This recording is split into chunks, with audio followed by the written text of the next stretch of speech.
Hello, hello. Welcome to the Feeling Lighter podcast. I'm Katie with the fabulous co-host Lisa. The thirsty co-host. Hello. As a reminder, this podcast, the intention of this podcast is we are shedding old beliefs, one episode okay. Let's try that again. As a reminder, the intention behind this podcast is we are shedding old beliefs, one episode at a time, because the bottom line is what you believe and how you feel about yourself actually influences everything. Absolutely. So I'm excited about today's guest because it's going to be a different episode. Yeah. We don't do a lot of these episodes. And so I'm excited to kind of talk about some stuff. Do you want to do the intro, Lisa? I do. Okay, I am let's do it. excited to introduce Brehan Crawford. Brehan Crawford graduated from the Oregon College of Oriental Medicine in 2009 and completed a 5-year residency in the management and treatment of chronic infections and post-infectious illnesses. In the last 5 years, he has been engaged in educating the general public about the synthesis of medical science and tradition behind the causes of many chronic illnesses and the evidence supporting methods of natural treatment. He maintains a private practice in McMinnville, Oregon, and is the co-founder of Chorus, a supplement company with a mission of helping people live in the real world and eat without hurting. Welcome to the podcast. Thanks for being here. Hi. Thanks for having me on. Of course. Well, like we were saying before the episode, before we hit record, we don't do a lot of episodes on wellness, somewhat intentionally. For those of you who don't know, like, a lot of this podcast is helping people connect with their body in a new way that is more supportive of their emotional and psychological health. And my own history being in the old company that we had and being sort of obsessed with holistic wellness to a point where my mental health was negatively impacted, I've had to do a lot of work around, you always have like these, it's like, okay, I threw that belief away because I was so impacted, not necessarily in a positive way, that I have to remind myself we can't throw the baby out with the bathwater. Like, there is a space for holistic wellness, and how are we figuring out what this line is? So I don't know if you're up for this conversation today, but I follow you on social media, and I was like, I feel like he would be up for this conversation. Right. So I don't know, maybe we can start there. Like, where do you think that line is where we get so married to holistic wellness that it can be harmful, or, how I don't want to throw it away. I feel like there's a lot of benefits to it, but it's hard to find that line. I think so too. And I think there's a lot of potential in, the holistic or alternative side of things, but it's unfortunate that it also seems to be a collecting bin for a lot of BS. And I like to come at it from a place of compassion for the people who are searching for something else. And so there are just so many patients that I have worked with individually in my practice, and then especially once I started, posting to social media, who have horror stories of being gaslit and traumatized by the conventional medical system. And I think that's really, it's a very multifactorial thing. I think there are a lot of toxic institutions in medicine. I think there are a lot of great providers. I think there are a lot of great providers who then get completely burned out and can't offer the kind of care they want to because of insurance restrictions and, that whole mess. And patients end up feeling like they're not getting listened to. The therapies are palliative at best, and nobody's looking deeper. And so then they start seeking out other kinds of care and get sort of driven by necessity to anyone who will listen, or says that they have something to offer. And in the alternative medical sphere in the West, that often drives them to therapies that don't have a very good evidence base, that aren't grounded in any kind of legitimate medical tradition, and also are fraught with fear-based sales tactics a lot of the time that then kind of create and reinforce those behaviors, rather toxic ideas around what wellness means, what is fitness, what is health, what diet should be, that kind of stuff. I think that's that's a great point, and I think I can relate being in the medical field, especially when we talk about insurance companies. I mean, I don't have any. Yeah, I don't have any issues like shitting on insurance companies because we could do the whole episode on that. Okay, because at the end of the day, it's a for-profit system that doesn't value the providers giving the care nor the patients receiving the care, and it is about how much money that they can, get for themselves. And it's very unfortunate because people suffer. We all end up suffering as a result of this. This capitalistic way of thinking when we're talking about people's lives and their livelihood and their health, overall. So I'm glad that you mentioned that. That's it's a little activating for me because I've definitely dealt with it on both sides. You were going to ask something. Well, yeah, and I there's so much to talk about here. And I appreciate when you're talking about sort of this like lack of evidence and fear-based, because a lot of what I felt in that container, and I still participate in a lot of holistic wellness things. Same. But a lot of what I felt in that container is if I don't do it that way, I'm doing it the wrong way, and therefore I am to be judged. Yeah. And I also feel like it is important to say, just to acknowledge, that even being able to access alternative care is a huge privilege. Absolutely. And there is a lot of elitism that comes with like, well, everybody should just biohack their way. I'm like, sorry, like not everybody has that, so it's like there's this container of judgment that comes with it. And so I wanted to do this episode in particular, and I felt like you would be a good candidate for it, because how do we like not throw holistic wellness away, but like bring truth to it and acknowledge some of the areas that can go wrong, but then also acknowledge where it can help people. Absolutely. Yeah. There's a great model for how that's done, I think, in a lot of non-American cultures that have really well-established medical traditions. And where you see those medical traditions, and specifically I'm speaking to Asia in this respect, which is where, my modality, my paradigm of medicine comes from, is in a lot of places, the traditional forms of medicine and the conventional or modern forms of medicine are actually very well integrated. And you can see people are people. There are people who are always going to be 100% in one camp or the other, but the vast majority of the care that's offered and the overall mindset around what kind of medicine, what flavor of medicine you should use is much more mature and inclusive. And so you see different standards of evidence being used because tradition itself becomes a standard of evidence and a form of evidence that can be used to determine efficacy for certain remedies, modalities, conditions, etc. I like that. It's like a fusion. Like you're going to fuse these different types of medicine, because that's really how you provide the best care. I think so. And I think in China, for example, people look at traditional Chinese medicine as a modality. But it's actually thousands of different family lineages that have been, they share common ancestry and common originating texts and documents, classical books like the stuff on the shelf behind me, but different families for hundreds of years or thousands of years, many generations, will kind of take that off in a certain direction to feed or to serve a local community. And then over time, like during the 20th century, many of those traditions were integrated and brought together, and they, kind of refreshed the whole thing and tried to modernize it. But Western medicine is just seen as one more lineage, one more tradition in that context. And so it's very useful from that respect to appreciate both of them trying to get to the same place. And and if you can look at them from that perspective, you can see that they actually agree on so much more than they disagree on.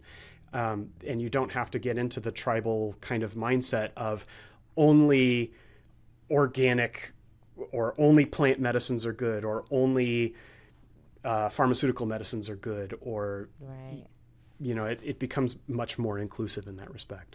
We have a lot of I feel like it is a little bit a part of our culture. It's like, well, which camp are you in? Yeah. And it's like, if you're in that one, then you can't be in that one. And it's like, oh no, Can we be in the camp of finding what works best for people and shed any other kind of limiting belief in that respect.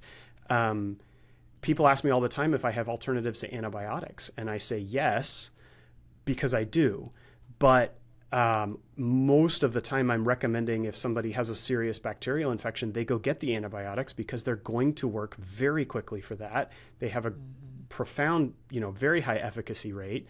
And if they are afraid of damage ensuing from taking the antibiotics to their digestive system or something else, we have herbs that can be used in that case, in that scenario, to effectively restore gut health. But we don't want people getting life-threatening bacterial infections and then just kind of like trying every over-the-counter thing they can find, or the latest trend on social media. I mean, potato juice was a big thing on Instagram last year for treating strep throat. People will die if you do that. Like, that's... I missed that trend. Yeah. Wow. Maybe. It gets weird. Well, I appreciate this perspective, and it's reminding me actually of two experiences that happened to me that kept my mind more open, and they ironically were with two different acupuncturists. Wow. Okay. So I had this one acupuncturist who was helping me in my second pregnancy. The baby was positioned weird, and she was like, she specialized in prenatal. Yeah. And so I went to her for like my whole pregnancy. And at the very end, she called me one day on the phone. And I said, I wonder why she's calling. And she said, hey, Katie, I just want to let you know that we've done a lot of work to offer you potential natural delivery. And I really I felt called to give you a call and say, I hope you can be open to a C-section if that's what your body needs. And I thought, that. this holistic practitioner is advocating for a C-section? And it really made me pause. And then a second time, I was working with a different acupuncturist for my daughter who was dealing with a lot of mental health stuff. And she came to me one day and said, I want you to know that the practices that we do can be supportive. And Western medicine has come so far in psychiatric care, and I hope you lean on that too. Yeah. And I was like, this is a beautiful marriage of what you're talking about. Yeah. Yeah. It's really like find what's best for the patient. And then if that's not something that I offer, my most powerful tool is the referral. Yeah. And I think it's a big part of any kind of medical system maturing, is that each provider or each flavor of provider that works in a system needs to know who else is around and who else they can send people to when they're going to get better care for a certain condition from another different kind of provider. Yeah, because you can't do it all. Like, nobody can. No. I'm curious, just because, this comes up, one of those hot topics on social media and stuff all the time. How do you feel, or what do you say to people that suggest that like natural herbs and supplements are, unsafe, unregulated, potentially harmful? And then how do you even, I know you offer supplements. How do you, I guess, advise people on vetting these things? Because I'm sure there are some that are unsafe and harmful. So how does that work? And this is like so popular right now. It is. Supplements are kind of everything. And Yeah. So the supplement industry it's not completely unregulated. People think it's the wild, wild west, and that's not really true. It's regulated to the degree that food is regulated. So the FDA does have standards that have to be met in manufacturing facilities and things of that nature. How closely those are enforced is a different issue altogether. And so just as in the way that like meat packing plants get inspected in the United States, encapsulation and bottling facilities also get inspected. But sometimes there's an outbreak of salmonella or E. coli and something gets recalled. There are more facilities than there are inspectors. And there's limits to how much activity regulation authorities can do. Mm-hmm. That being said, and a lot of it is kind of left up to the honor system, which is unfortunate. The pharmaceutical industry also is not as well regulated as people think that it is. And I believe that. Yeah. Like you said, I'm part owner of a supplement company. I use herbs and supplements in my practice.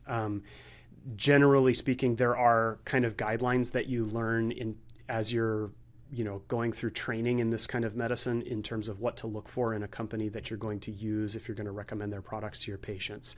And you just have to be very, very careful where you go for those. There have been multiple exposés that have come out. Like I think it was the state of New York did something on GNC products maybe a decade ago, and they found, and it wasn't the kind of stuff you thought you would think it would be. It was like the garlic pills didn't have any garlic in them, like not anything really expensive, that they were making fraudulent claims on. And I'm probably messing up some of the details on that, but that was the overall thing. They've also found that sometimes supplements have pharmaceuticals mixed in with them. And oh gosh. Yeah, it's terrifying. It's like that's scary. Yeah. If you have, if there are any like, male listeners to this who are going and buying, products for all natural male enhancement, very, very often those things are found to contain, Viagra and, or Cialis. Like they just throw it in the capsule. It might have some of the herbs and things that they say are in there, but it's also likely to have some pharmaceuticals. It's unfortunate. So how do we, my partner and I always have the supplement conversation, because sometimes his side of it is like, because I asked him, I said, like, we've been taking probiotics forever. How do we know that this is really working? Or how do we know, like, where's the evidence? And he was like, well, good evidence doesn't come out for decades. And I'm like, okay, well, that's true. So then we're the guinea pigs. So it's like, how do you know what to take and what not to take and where to draw the line? And like, it feels like it's so confusing. So in that respect, like you can watch, it depends on what you're taking and what your criteria for success are, of course. Like if it's a certain symptom that you have and you start taking something and the symptom becomes less severe, that's a noticeable sign of improvement. If you're working with a provider who's drawing labs and they're trying to measure certain lab values, like you're taking fish oils for your cholesterol levels or something like that, you can very clearly watch that change and know if you're getting the right dose or if the product's working. Hopefully it's clean and all that. A good supplement company will have their, they will tell you what kinds of processes they use to ensure quality and potency and cleanliness and all that, like, organic certification from a third-party authority, independent testing for, heavy metals or pesticide residues, that kind of thing. And then the one that I use the most is the traditional Chinese medicine criteria. So like first of all, the symptomatic is, I think, the most important. Like if you have a symptom and you're using any kind of intervention to address that, where the rubber meets the road is, are you feeling better? And if you're not, you can look at objective measurements like labs, or in traditional Chinese medicine, we're looking at the tongue a lot to assess progress, particularly with digestive system stuff. But if you're seeing that change and your symptoms aren't changing, maybe give it a little longer. Or maybe that's addressing something that isn't symptomatically related to what you were seeking help with. But look for objective changes and look for subjective changes. And if you're seeing one or both of those, you're doing something right. If you're not, it's time to ask questions. I'm so glad you brought up the tongue, because as soon as I started scrolling your social media, that was the thing that stood out to me. And I was like, oh my God. So you had me in the mirror, like, hey. Yeah, good. Mission accomplished. What is going on? That either makes people very curious or it turns them off right away. They're like, tongues, thank you. Super curious. I'm a human body science girl, so I was all in the mirror. Can you please talk about this, like how the tongue, the science behind it, and then how the tongue is displaying any, symptoms of our digestive or gut health? I am so curious to learn more about this.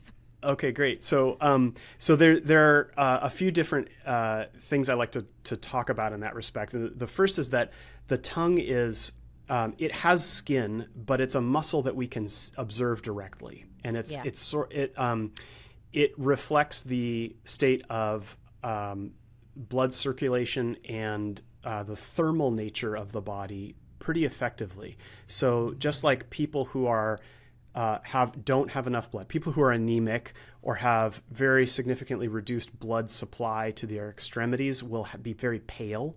The tongue can be very pale. People who are elevated in temperature or have a lot of inflammation will be very quite redder in color in the skin. The tongue will be quite redder as well, but it's very easy to see those differences in that kind of respect. The tongue grows when we're an embryo out of 4 pharyngeal arches, which are the different sort of embryonic growth plates that become different sections of the body, including the organs that are in those sections of the body. And so some of the tissue changes that occur in those different geographic regions of the body continue to be reflected in the quality of the tongue itself, even when we're a fully grown adult. Wow. And then the most interesting one, and the one that most people want to watch, is the coating of the tongue.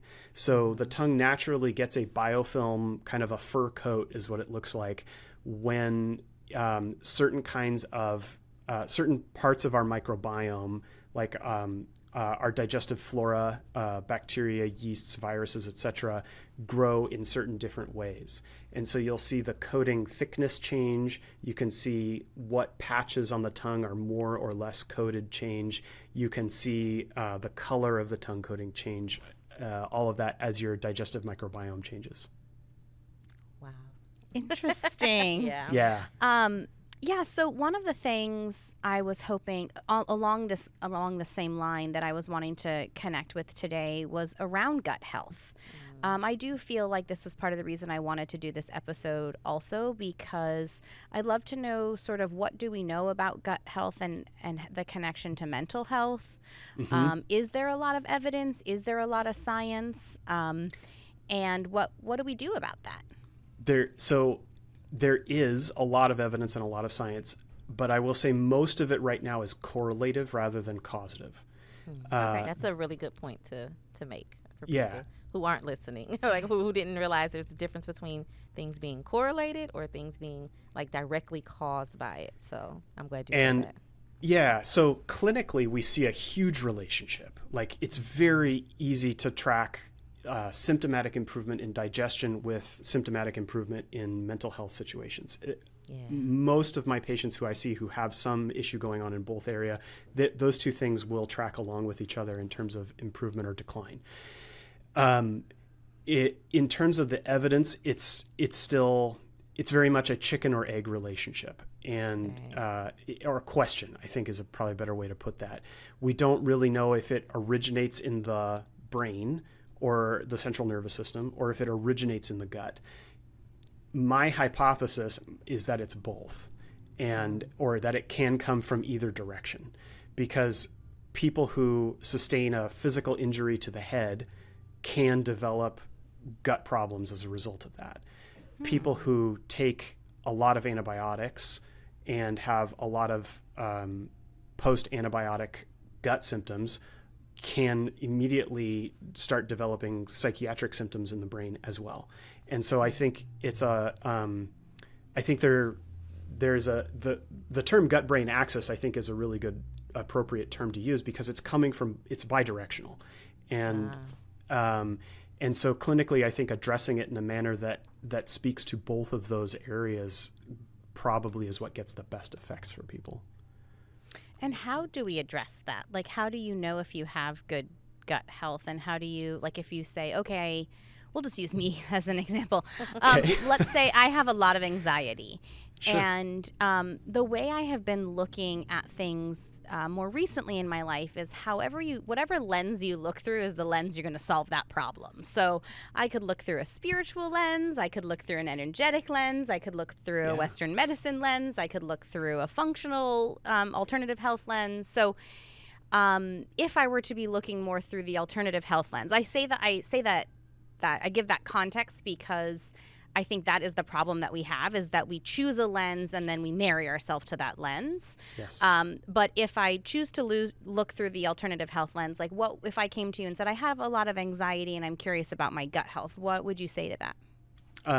We'd ask questions about both systems of the body, about, both psychiatric issues, neurological issues, and GI issues. And so, that there's kind of a rubric for questioning that we go through with every patient. It's a very standard medical thing called OPQ-RST, which is like, onset. P is palliative and appropriate. What makes it better? What makes it worse? Radiation or range doesn't have so much to do with this area of questioning. It's more to do with chronic pain, but can be appropriate. Like some people have very somatic symptoms related to anxiety or related to gut health. And, oftentimes I'll broach that topic or say, what does anxiety feel like in your body? What does the word anxiety mean to you when you're experiencing it? And sometimes people will say, oh, well, my neck and shoulders get really tight. I'll get a headache. I'll feel like a wave of fatigue will hit at the same time as the anxiety. All of that is pertinent to differentiating what are the causes and what is the therapeutic direction we're going to move in. And then with gut health, we're assessing some pretty basic metrics, which are things like bowel movement frequency and quality. I love the Bristol stool scale. I keep that up in a tab on my computer almost all the time when I'm doing telemedicine, so I can just, switch to that share screen thing and say, tell me which number you are on the chart. Do you have to push? What's the stool quality? Is it very sticky? The poop marker or, people who wish they had a bidet means a certain thing in terms of the fluid metabolism of your body and whether or not you're, excreting too much fat or too much biofilm in your stool. GI pain, like abdominal pain, is it better with pressure or is it worse with pressure?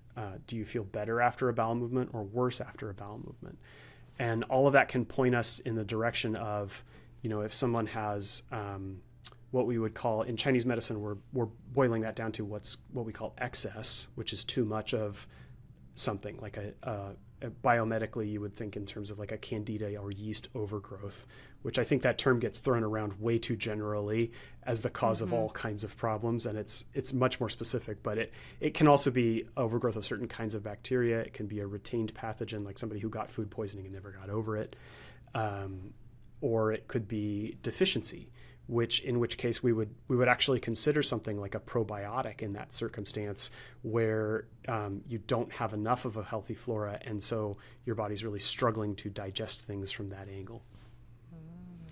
I hear I'm going to try to summarize in some ways, because I hear you saying a lot of important things around just the general concept of moving in a holistic down the holistic wellness path, which is, and I like, you've said a number of things that I think are really green flags for health practitioners that are like, we don't know, and we could try this. Yeah. Like, I think that that's some of the things that I was seeing in the holistic space of, like, there was definitive certainty around their methodology. And I was like, no. Yeah. Yeah, like if they have really good data to back up that claim, that's great. But the thing with most of the alternative, holistic, complementary medical flavors in the West is that we don't have a lot of good data because this stuff is really hard to study.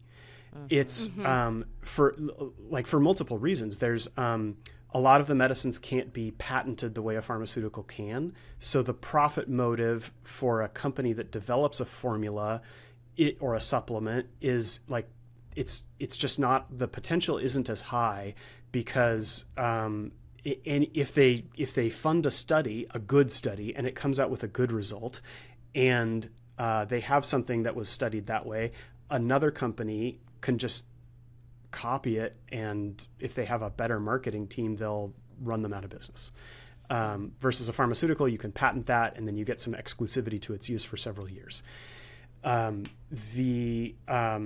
working often with multiple systems of the body. So like I said, there's a chicken egg relationship there. There's a correlative relationship between gut health and mental health, but we don't know a lot about causation yet. It's very hard to design a high quality study that will incorporate two therapies or two elements or two diagnostic methods at the same time. The strength of Western medicine, of the scientific method, is being able to boil things down to one variable and study that. And holistic medicine, by definition, doesn't work on one variable. We're working on more than one thing at the same time because we see the relationship between them. So yeah, it's hard to get that kind of data to have that surety of like, this is going to work for you. If you're, like an experienced clinician, should be able to say hopefully with integrity, I've seen a lot of people with a history like yours, and what I see work best for them is this. Right. But they should also be upfront with, and I think any medical provider, like there are no 100% in medicine. No. Period. Mm-hmm. There are always going to be statistical outliers, even with the best data that we have. Any provider should be upfront with you in a PIRQ counseling before any kind of procedure or intervention is performed. Lisa, I'm sure you know about this. Potentials, alternatives, risks, and I can't remember what the Q stands for. They should be able to tell you like with some accuracy what to expect. Right. And confidence is great. We want to impart that to our patients with anything we're asking them to do or to sacrifice time or money or energy to try and change in their life. Mm-hmm. But we have to be honest about it too. Yeah, it's a practice. It is a practice. Yeah. Holistic medicine is a practice. Traditional medicine, Western medicine is a practice. We're taking the best evidence, the best of our clinical knowledge, and then the information from our patients and trying to make the best decision. And it is a little bit of a trial and error. And always, I think if people are honest about that. Yeah. And I think that again, I'm hoping our listeners can, since we don't do a lot of episodes like this, walking away with a framework of some green flags and some red flags. And what I'm hearing you say is like, being married to an ideology and having your own, either, ignoring your own physical evidence in front of you or not being listened to, or like there's a lot of things that that can be reflected back in our own experience that can tell us, okay, I've tried holistic medicine, time to move to psychiatry. Okay, absolutely. I've tried this doctor, maybe I should try this. And it's sort of like going into the quote unquote challenge or health problem that you're experiencing with a open perspective of fluidity between, and knowing that both will have benefits and both will have challenges is, I think, a really neutral, healthy approach from what you're saying. And then second to that, as we speak to supplements, I think it is really important, like you're highlighting, the research is not really always exactly how it needs to be in order for us to feel like we should definitely do this. However, when companies are not fully disclosing their quality practices, when companies are using fear marketing tactics to have you buy their products, it's like, I also want to take this opportunity to remind everybody that we're not going to biohack or supplement our way out of things like good quality rest. Absolutely not. Taking, there's all the basic things like moving your body and making sure you're eating, and we're not going to biohack our way out of those things. It's just we're not going to supplement our way out of that. No. There's no replacement for a good night's sleep. There's no replacement for taking a deep breath when you need one. Please just breathe. There's no supplement that can replace community. That's a great point. I just think that it's important to highlight, and this is coming from someone who does take some supplements. Mm-hmm. So it's not black or white. It's a matter of understanding that sometimes on social media, I feel like people just think that like we're going to take all these supplements and we're going to have the perfect life. And I think it's just understanding the nuance between the damage that message can have. And so, yeah, I just wanted to give our listeners some parameters for when you're working in holistic medicine, when you're working in Western medicine. Some really important things are you being heard? Is the practitioner married to their ideology? Yeah, things like that I feel are good takeaways. Yeah, I actually just remembered what the Q is in the PARQ counseling. Okay. It's questions. You have to give the patient the opportunity to ask questions. That's hard. Yeah. So important. Yeah. Yeah, no, that's a good one. Speaking of questions, I have another one. Yes. We didn't talk about this, but I am very curious because I've seen this. I've gone to events now where this is like the thing. This is the celebrity thing to do. I kind of think it falls under biohacking with health. How do you personally feel? What is your thought process on all of the IVs things that people are doing, like to get your vitamins in and you know, just like, oh, I'm depleted. I worked, or I got drunk last night, or now I need to kind of sober up, and or I'm at a concert and I'm doing all these things. And what do you think about that? Like this whole IV thing. And the IV thing. Okay, so pardon me. I think like anything else, there's a time and a place for it. IVs are very powerful infusions of vitamins usually. You know, it can be anything in a hospital. They're going to give you medicine that way. They might give you saline. They might give you blood transfusion IV, you know, that kind of thing. But you're talking about specifically like the B vitamin IVs. Heavily stuff. Yeah. I'd rather people just didn't engage in binge drinking. No. Good answer. Yeah, I'm sure you're shocked to hear that. But like, I mean, I've been to a concert, I've been to weddings. It's, you know, I went to college. Like, there's people do celebrate at times, and if it really helps you recover from that, and like you know, say your brother or your sister is getting married on a Sunday night and you have to go to work on Monday morning, do anything that makes you feel good that's safe. And I don't know about the safety of those IVs in that situation. And I think, you know, I want people to live in the real world and enjoy life. I also want them to live in balance. Like, don't do that every day. Don't expect that getting a bunch of vitamins is going to undo the damage that the alcohol did to your guts and your liver and your brain. I don't know. I've never used one. I don't know how they would feel. I've had them before. I haven't done it. I've just been a little. So I don't notice that much. I've had them like offered at like women's like like bachelorette parties, or like an event. Like, oh, we're doing some talks and there's gonna be some shopping and we're gonna have some drinks and then we got our IV station set up over here. And I just feel weird about. Laying there and giving someone my arm to stick a needle in while, you know, we're having cocktails. And to me, it's just weird, but. I understand, and I know a lot of people do. I see celebrities do it, like before they're going to perform, or you know. So I know it's a thing, but I was just curious.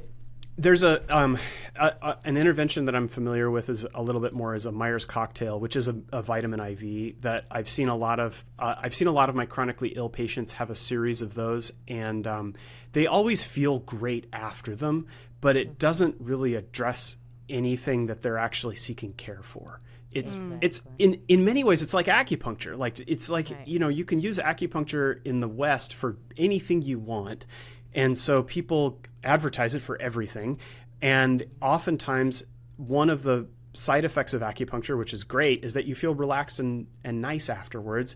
And so, but it might not actually be getting to the root of the problem. So like a lot of our modalities, like massage or exactly. Feels good. Get it if you want it. You know, it's safe. But I think as long as the IV is, you know, performed in a clean manner, they use a sterile needle and whatever they're putting into you intravenously is safe for administration that way. Like, I don't see a risk with it. It might not be the best use of your money and time. Well, I appreciate your perspective because as someone who has a history of trying every single holistic, like I was really deeply married to that ideology, and I'm coming to a place now where I'm like, okay, what do I want to go back and take from my experience in that, and what do I want to leave behind? And one big thing I have learned is that nothing will replace my practice in taking care of my emotional well-being. Like, I feel like for me personally, it has to start there. Sure. That is where I've had the most. Like, am I seeing my friends? Am I having some quiet time by myself? Am I, those are the practices that I have felt have impacted my health in the biggest way. But I'm kind of coming around now of like, okay, well, I did participate in a lot of holistic wellness stuff before, and maybe we can talk about gut health, and maybe we can talk about this. But again, I wanted to have this episode so that we didn't throw the baby out with the bathwater, so that we had a very, I love your approach of, we know some things, we don't know some things. We'll try some things. If they don't work, we'll go somewhere else. Like, just that base principle of we're not going to be married to an ideology. We're going to be married to the, treating what we need to treat for ourselves and being our own self-advocate, and then just being, cautious of people trying to sell you things out of fear, I think are incredible takeaways for our listeners. Yeah, definitely. So I appreciate that so much. Thanks. Yeah. Well, before we let you go, we have to ask the big question around here, which is, what is a belief that you once had that you no longer have that has impacted your life in a meaningful way? So the biggest one for me was, and people will take this out of context, so I'm going to have to define it a little bit. But I grew up always thinking there was something wrong with me. And it wasn't what drove me into medicine. That was a career choice that came out of a whole other process. But ultimately, going through some kind of medical training, you learn to diagnose, and you start turning that lens inward, just like you do with anything else. It's a very natural human thing. Like you pick up a toy and you're like, what do I do with this? And try it on yourself. And the greatest belief and I realized that through that process I had always thought there was something about me that had to change, whether it was the way I look at relationship with people, the way I look at relationship with food, the way I look at my own attitudes and intentions and things of that nature. And the greatest limiting belief was that there was something wrong with me. And that's the reason that I'm worried, but people will take that out of context, is because it's like, well, if you are sick and it is affecting your quality of life in some way, you should seek care. But that doesn't mean that there's any kind of judgment that needs to accompany that. Exactly. There's nothing wrong with you on that. I don't know what that would be, a spiritual level, original nature level. It's just a practice of self-forgiveness in that respect. And I think a lot of my patients feel shamed by society for being ill, and trying to take that away from myself in whatever my struggles have been.